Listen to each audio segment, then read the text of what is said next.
Chapter 14. Affirmation, or the lack of it.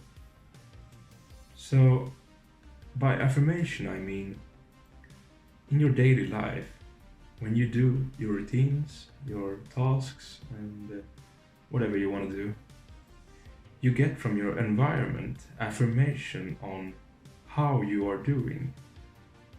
So, if you find something interesting, and a lot of people agree that this is interesting, you get affirmation for that.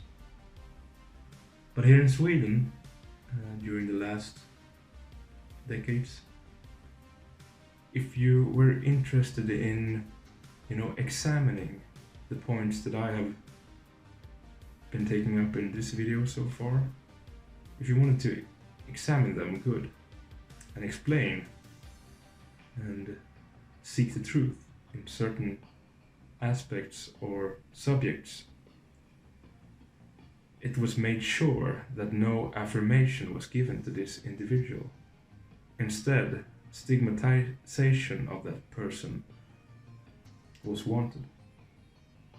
And we have so many cases of this now that it's very sad, actually.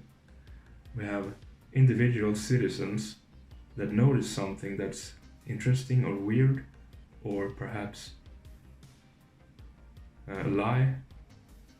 They want to speak up about it, of course. They want to tell their fellow citizens that something is weird.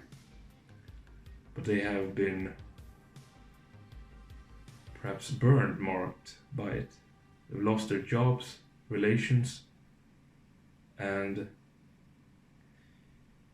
character, perhaps.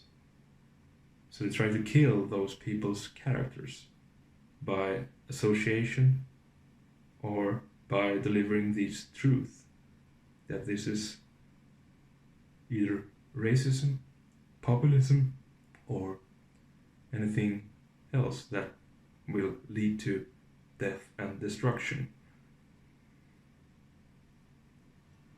And affirmation in school, and I know that I noticed this in the later years of my schooling, that you almost certainly get extra points if you include these political hot topics that come delivered with these truths.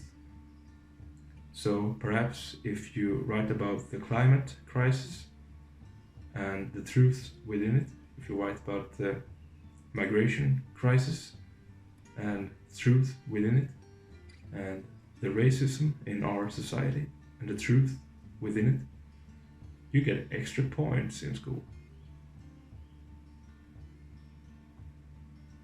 Activism is rewarded. And as you may have noticed, there is something called school strike for climate.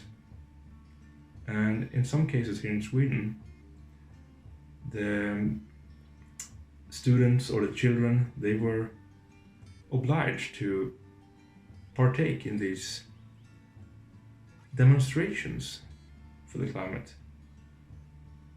So activism is interesting and it's rewarded, because see what happened to Greta Thunberg when she started her activism. She really went to places because of that. And you can be a part of that, young one. You can have that fame, those cameras, the celebrities, and all of that. The selfies with the politicians, the pictures in marketing. Yeah. And we've had a lot of organizations over the past decades also partaking in activism, recruiting young people to partake in demonstrations and partaking in anti-demonstrations, trying to ruin someone else's demonstration. Perhaps this is also familiar to you as a viewer. I know there was a lot of talk about, the yellow vests in France, and counter demonstrations and everything. You know, it's very complex, these questions. Who are we countering? Who are we demonstrating for? It's a good question to ask, I think. Anyway,